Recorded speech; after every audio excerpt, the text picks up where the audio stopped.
Good, fam. You all right? Yeah, all right, man. Yeah. See you all the time, you know. I Likewise. like that Juneteenth shirt. Yes, appropriate for the day. Very much so. Yes.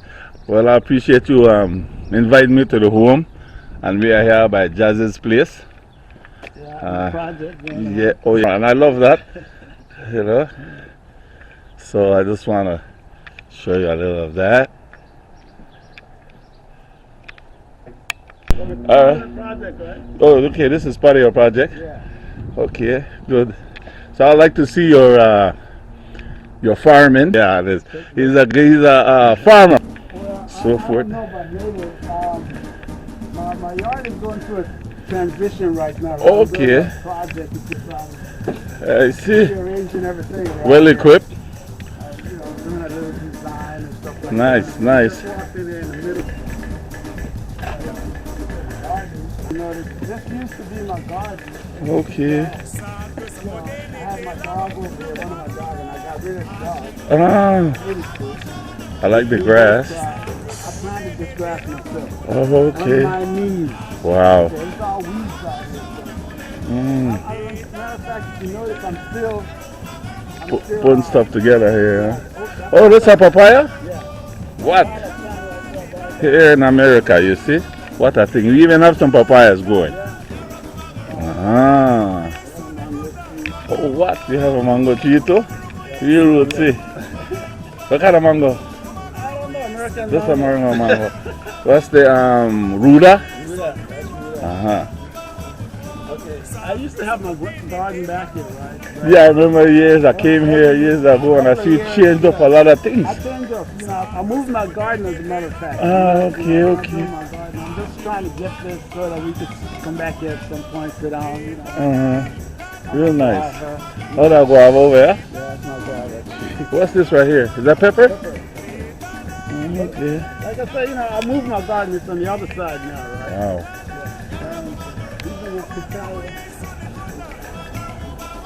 Perks of living in California, Southern Cal. Dragon fruit. Dragon fruit. Oh, okay. Which one? That one over there? Oh, okay. Oh, so we're going to the other side. Let me get a part of this view from here. All right. I'm with you. That's about it, man. You know, on this side. On this side.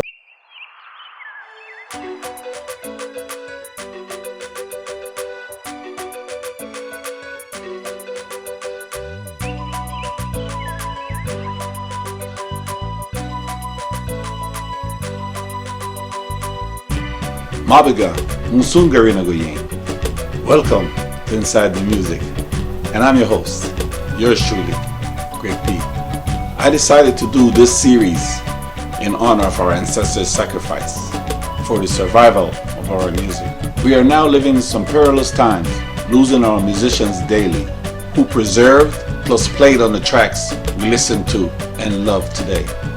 We want to thank each and every one of them for sharing their unique experience with us on this platform. So on that note, go grab something to eat. Maybe get a nice cool refreshment or a nightcap.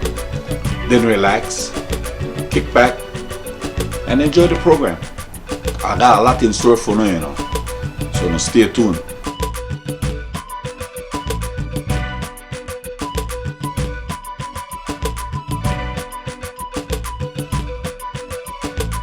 Okay, on the east side, okay.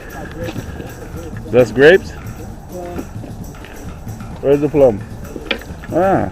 Just developed this park again, you know. What park is this? This is Frisbee Park. Frisbee. Okay, I saw that coming in. Yeah, it's not big too. Yeah, I saw it. I actually looked at the name. Oh, okay, so this is a new, was that here before? Yeah, but it wasn't developed. Oh, okay.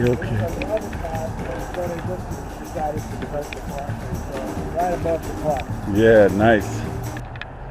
Nice view, man. Thank you. Got the mountains. That's San Bernardino, city of San Bernardino over there. That way? Way over there. Oh, yeah. Oh, back that way. Okay. garden this year. Okay. Oh, okay, yeah. Oh, they're growing too, huh? Yeah. Avocado. Yeah, this is my garden right here. Ah, nice, nice. Tomato, squash, more squash. Basil, two type of basil I have. Oh, okay. Parsley, oregano. Oh, wow. Of course, I have my peaches over here. These are peach tree, huh? Mm. Why is the garden without a watermelon plant? Oh, okay. It's watermelon? Yeah. Mm. Beets? Yeah. Yeah. Look, man. Where the cucumber there? Yeah, okay. Okay. Yeah. So this is the beginning of the orange tree right here. Or lime. Okay, isn't that this leafy one right here? Collard green. Collard green. Okay, I couldn't remember the name of it. Collard over there. I got more collards over there. I got all those collards over there. Oh, okay. Apple, lime. Oh, this is apple right here? Okay. You got your tomatoes growing already? Yeah. Pepper. Peppers? Right there. Oh, okay. What kind of pepper is this? That's a big Mexican gym, they call it. You see, New Mexico Big Gym. Oh, okay. They make chili bean all that. Okay. Oh, you got some pepper. What's that? Bell peppers? Yeah, that's a red bell pepper, green bell pepper. This is hot red ghost pepper. Oh, wow. Habanero. Must say that habanero too. Yeah. Of course, more tomato. Mm-hmm. And you can't have a garden without flowers. Yeah. Eggplant. Oh, this is eggplant right here? Yeah, that's an eggplant. Yeah. So the California weather is good for all this. Oh, you got key in back here too? Oh, yeah, that's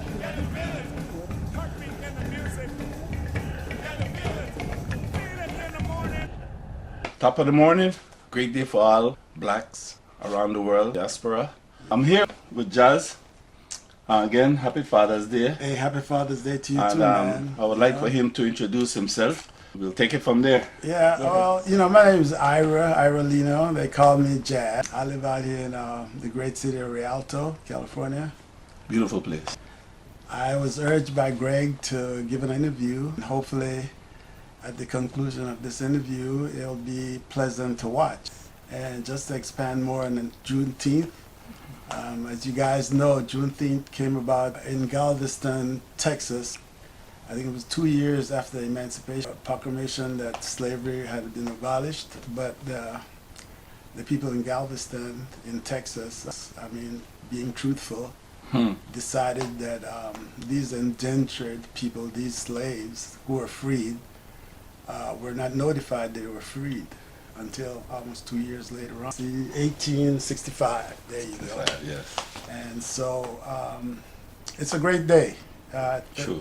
This is the second year, this national holiday, signed in by President Biden. So we're here to enjoy.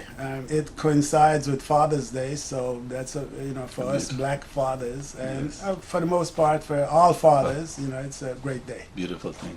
Yes. I'm going to take it back to the beginning. Again, he's an original Chatuye member of the group Chatuye, that is. Garifuna group out of Dangriga, Belize. Wahima, to be exact. Sawai.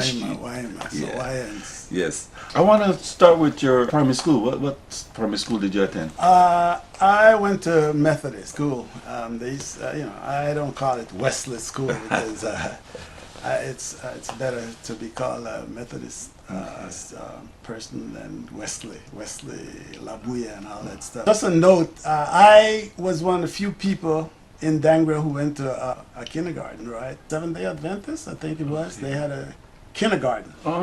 And I know that I went to kindergarten because my brother was going to school, regular Methodist school, and they had to take me to the kindergarten over there off of on St. Vincent, right across from where the former mayor used to live. There was a Mayor Alberto, I think it was in that area. They had a Faltas is old man. Yeah, they had a church or some school over there. Building over there.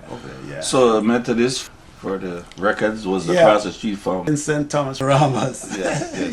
Yeah, we used to go by cut of man face and yeah. all that good stuff.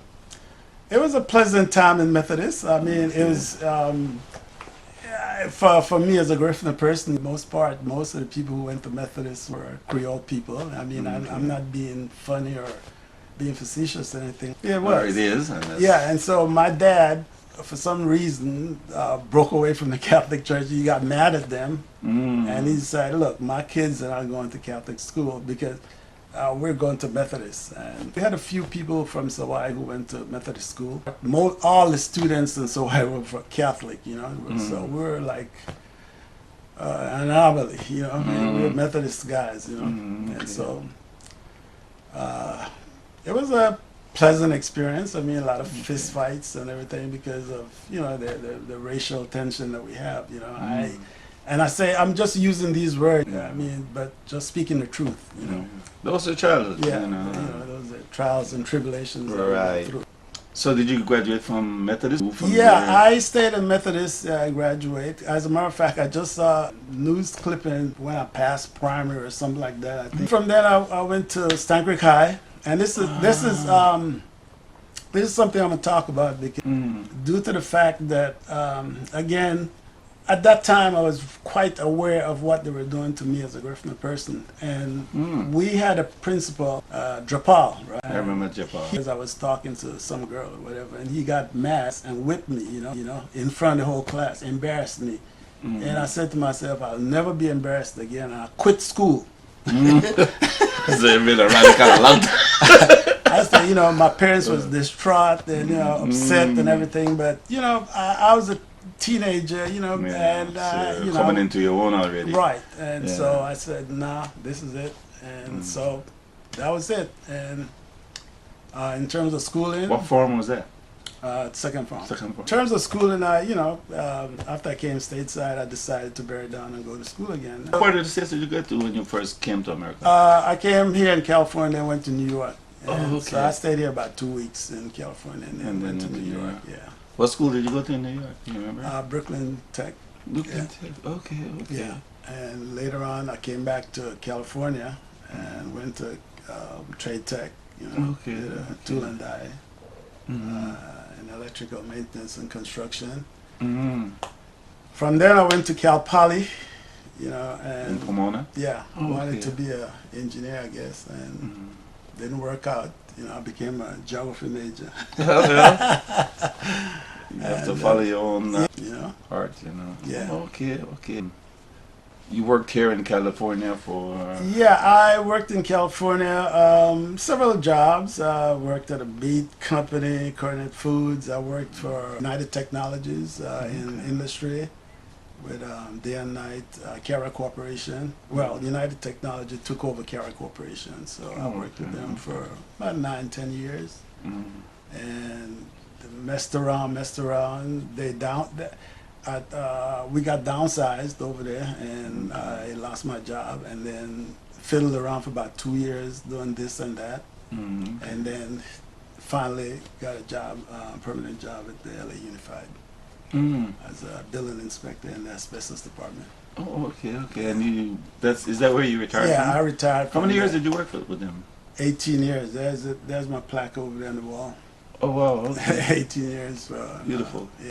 And I'm still learning. I'm still in school right now, True. Mr. Google, a good teacher, Yes, so at our fingertips. Everything that I don't know now, I just holler at Mr. Google and he'll tell me. Yeah. And just for those folks out there looking, listening, please learn something new every day. At least one thing a day. Just learn it, and you'll be surprised how far you go. True. In conversation, and having conversation with people and stuff like that. And if is there anything you work in, you try to create, it's there.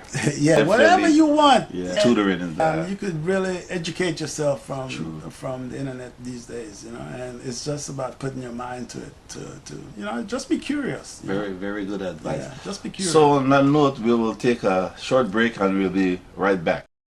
Saraba.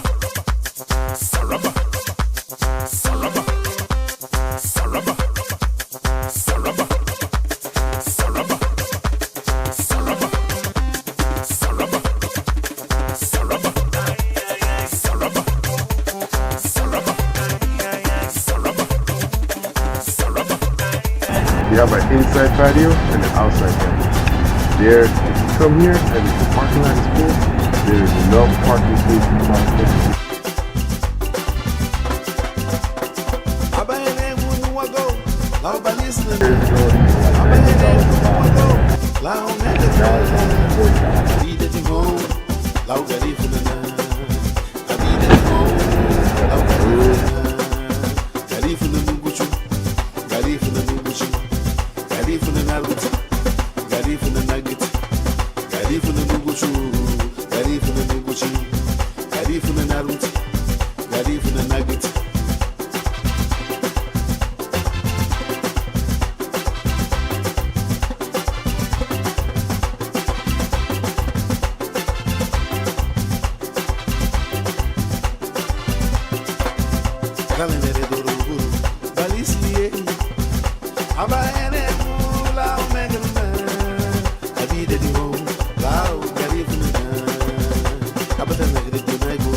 Located right here on 3655 South Grand Avenue.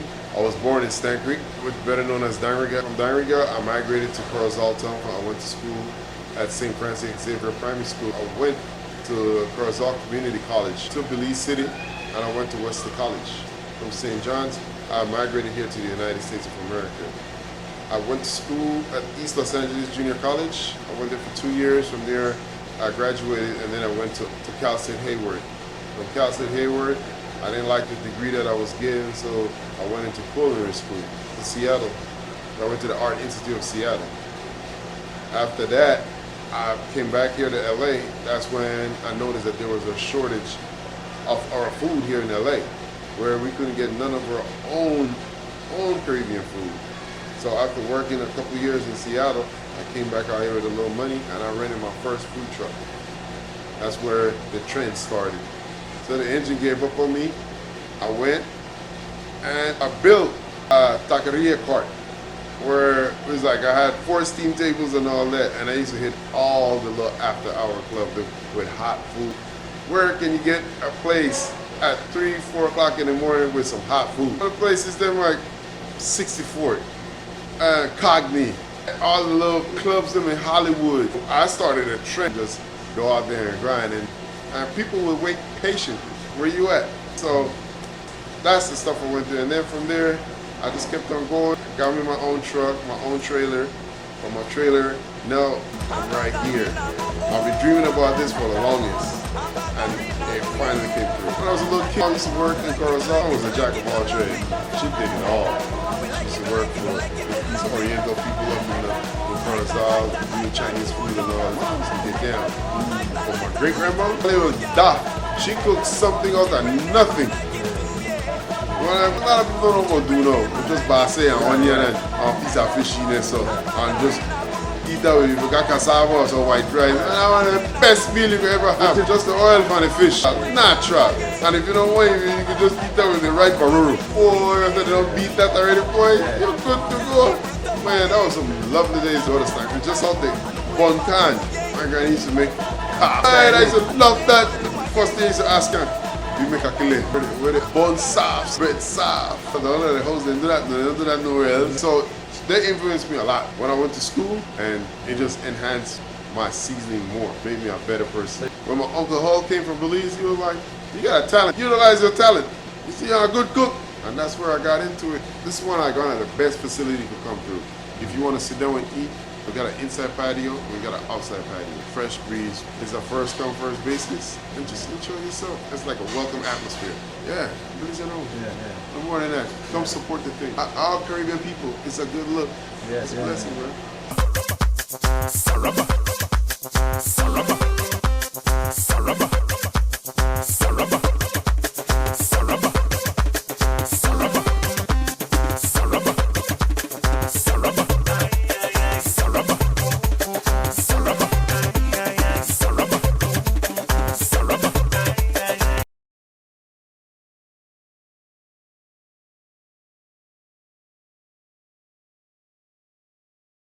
We're back again. The second phase of jazz's evolution. Evolution is a good word. Yes. I would like to touch on your community action, how you gave back to the Garifuna community. I knew you were a president at one time, but I want to know who were your mentors. Yeah, I got into, well, the committee per se, under the tutelage first of Mr. Ellis, the great Don Husto Flores. A man of my heart. As a matter of fact, I worked with Don Husto one of his books. Oh, okay. Yeah, I did, and he actually gave me credit in his book too. He was something else. He had his own way of thinking about the Garifuna people, right? I see. And he had good ideas, and he was methodical in documenting the Garifuna story from his perspective, you know. And he taught me a lot. One of the things we had contention about was how do you pronounce certain words in Garifuna, you know? And because the diaspora spans all the way from, I want to say Panama on to the United States, right? So it's actually regional. It's regional, you know, but the main population, was in Honduras, Guatemala, Nicaragua, and Belize. Correct. Right. So, but with the Garifuna words, if you notice, people from Honduras speak a little slightly different in terms of pronunciation of the Garifuna words than those in Belize, because we had the British influence, unlike them, they had the Spanish influence. Correct. And so, and Don Justo, soccer star in Honduras, and he actually played on the Honduran national team. Ah, see? Yeah, he played on the national team, and they call That's him good to know. El Avion because he was so speedy. And he reminds me of his son Joe. He really moves when he plays, and Lismo. Indian was Indian too. Yeah, well, Indian was a striker. Yeah, he was a striker, and so. But he taught me a lot how to, and he always cautioned me. Amutieta Garino. That's a paciencia baja Garino. And what I'm saying is, Garifuna, they're so different. They have their own ways of doing things, and so be careful, when you're dealing with them, right? Right, that type of stuff. But I worked with him. I consider myself for a long time as a lackey for the community due to the fact that they didn't have a lot of male members in the committee. Going back to Don Justo, Don Justo was working with vice versa. Vice versa. Yeah. I see it a different way because we have two set of ways that we look on the Garifuna diaspora. Yeah. We have to be mindful that we have the British influence and the Spanish influence. And that stems from the fact that our culture is a maternal culture. Yeah, female-based. Right. Also, I should say, two languages. Right. When it comes to Garifuna people, they have the male and the female language. True. So. And that stems from the Arawak and then Caribbean, right? Yeah, and then but we have to emphasize Africans too, right? Because what I noticed too.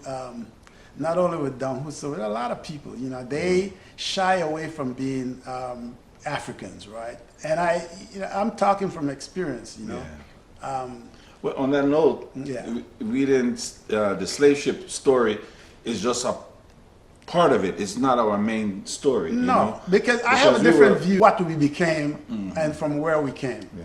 And when. Yeah, because we came before Columbus. Definitely. There ain't no two ways about it. And I based it not to deviate from this. Well, we'll get back to it, but we need to kind of touch on that as well. Now that I have a platform to say what I want to say, correct. I'll tell my side that the way I interpret things. That's why I'm here. Because I want to hear your version. That's the only reason I came, because. Yeah. I've always heard so many little bits and pieces. I want you to explain it to the Garifuna world and the world at large. Yeah. What I was saying about the way I feel where we came from is that a slave ship landed in St. Vincent And, you know, lo and behold, we have all these people that ended up in Honduras, Guatemala, and Belize. My take on that is St. Vincent in the Lesser Antilles in the Caribbean. It would not have sustained a culture, a people. That's why we maintain the tongue. Right. That's why we maintain our food. That's why we maintain the way we dress. That's why we maintain our religion. On a barren island, you can't do that. And you can't tell me you can't develop a culture in 200-300 years. No. You can't do that. It takes time to develop a culture. Right. And this is what I'm, space and time. This is what I'm thinking about, So that's a whole, there's a lot of history that we need to dig up and let our youths know so we can be stronger and united. And so the world can know that that's part of our survival story. You research. You're a researcher. It's easier to travel close to the Larabea. Yeah, that's our style from day one anyway. Yeah, it's easier. Art, dory building, skillful things, right? I mean, these are little things building a boat. It's all big deal. It's about, but to build a boat, you have to have stability. Yeah. The Garifuna people were in this part of the world before Columbus. Definitely. And saw Columbus come in, and they found a way to hide so they could continue creating and doing the thing and continuing teaching their kids how to speak the language. Yeah. Greg, we came somewhere from Brazil area, South America. Orinoco. Just look at it. From Nicaragua to Belize, how many people in, say, 1800s were Garifuna were? They thousands of people, right? So my take on this was that we traveled, but we didn't travel from out there, from the Lesser Antilles, right? There were people who came and joined us. Where we came from, somewhere in South America, which is being hidden from us because only the ones who write history will write what they want. Right. Even though you have your word of mouth, oral history, after a while when they pump in their take on this history, you start to believe in what they're telling you. Yeah. Well, it's like the hunter and the lion. Lion. You have to hear the lion story. Yeah, right. Yeah. We came somewhere from South America, and in our stories and stuff, you hear about Orinoco and all that stuff. Why would you mention Orinoco? Because we had something in common there. We came, and it's easier to travel on the shore, closer to the mainland, than coming from way out there, Yeah. So the people who came from out here came and joined the people who are already on the mainland, who came here a long time ago before Columbus. Because they're the ones who own the whole area, native people, right? Yeah, right. And so just to, separate but equal. Yeah, to get away from these people, right? Yeah. And then when all this emancipation, all that stuff came, we were already assembled as a free as society. A people. We were a free stronghold. And I'm sure when the first explorers from Africa came, like you say, like Van Sertima say, they came before Columbus. Right. These people came to the bigger land mass, not the tiny island. Right. The tiny island was an afterthought. Yeah. The tiny island was something they got crashes there and stuff. And then people got away and joined this bigger band that was here thousands of years maybe before. Correct. That's just my take on that. Yes, and that's a beautiful point. A lot of times by people who tell me, this one particular individual told me one time, you didn't study Garifuna people. So don't bring your opinion, No, we all did. Yeah. We all have our own experiences. But I just want to tap this in. I was an anthro-geo student, right? That was my major, anthropology and geography. I'm a history buff, so but I was more on the geography side than anthropology, right? But it's an anthro-geo major, right? Okay. So, and they always tell you can't study yourself. We need to spread the word so we can do more research. Yeah, and we need to research in the right places. Yeah, research. And I want to give a shout out to Dr. Joe because he's the he was one of my mentors too at a certain point in my life. I worked with Dr. Joe all the way from Dangriga when he was instrumental in bringing a Garifuna representative to Dangriga, right? Not only as a mayor. He brought in Paul Guerrero to be the representative of Dangriga town, the district, right? They have the rural and the town at one point. Okay. I heard it's changed now, Okay. but Dr. Joe was very instrumental. And now Yes. I was born in Guatemala, actually. Oh, really? No, I wasn't born in Belize. I went to Belize when I was about a year old because One my of the things I parents, found out through this my parents were working for the United Fruit Company in Guatemala, Oh, okay, and that's okay. why I was born there. Me and another sister of mine, Judith. Okay.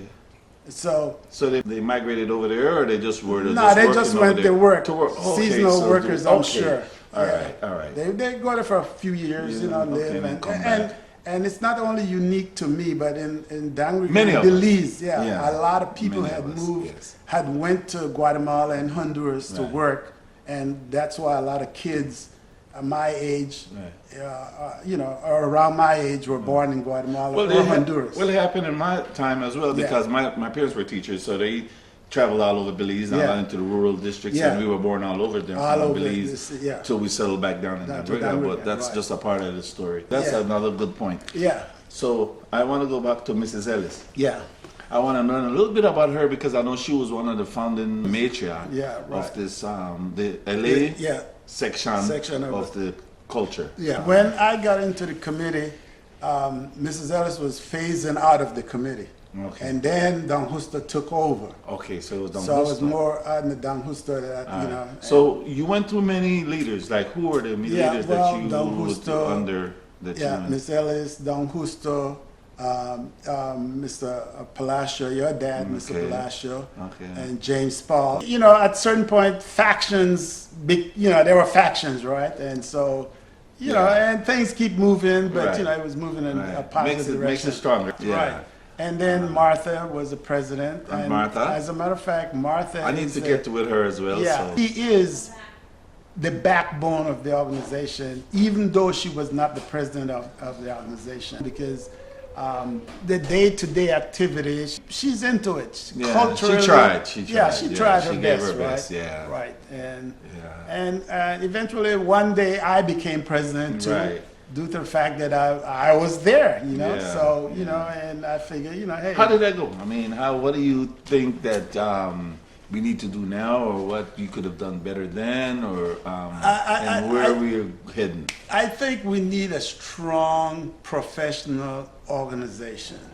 The way I see the organization, not now because I haven't been around for a while, but when I was involved, I noticed that we weren't as professional as we were supposed to be.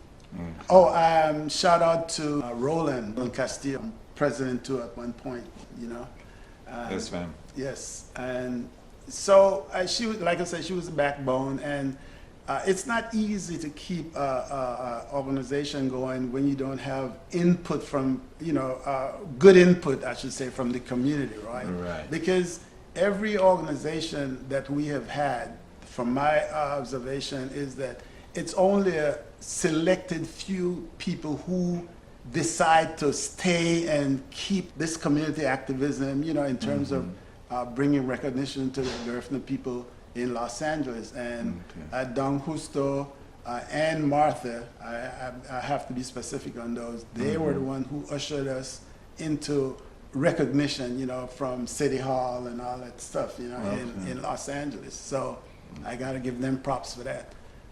But I know my dad took them out of the backyard too. Into the mainstream, and take them to the hotels and stuff. And the right, big arena, exactly. Instead of just celebrating a small corner. He was the one who took us to Proud Bird. All right, by the airport. And that was never done before. No, never. Yeah. And he was the one who took us to the bigger parks. Yeah, Jackie Robinson, Dorsey, and all that stuff. Okay. I wanted to inject that because. Well, that's your pops, and he was the president, and he did things. He did a lot of good things, and as from president to president, things supposed to improve. Right. But after Mr. Palacio left, we kind of digressed. We went back to smaller venues and stuff like that. We end up at McKinley Park instead of out there somewhere.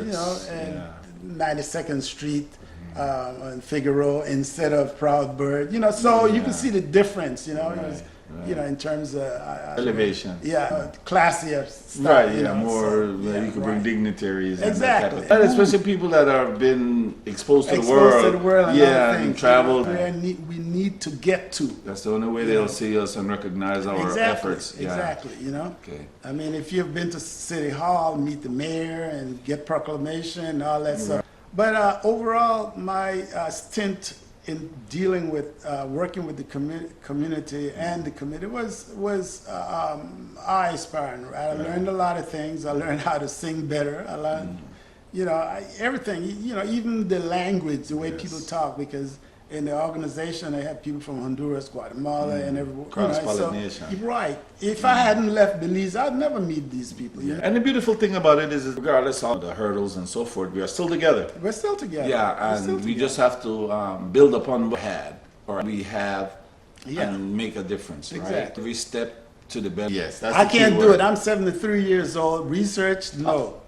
Oh, really?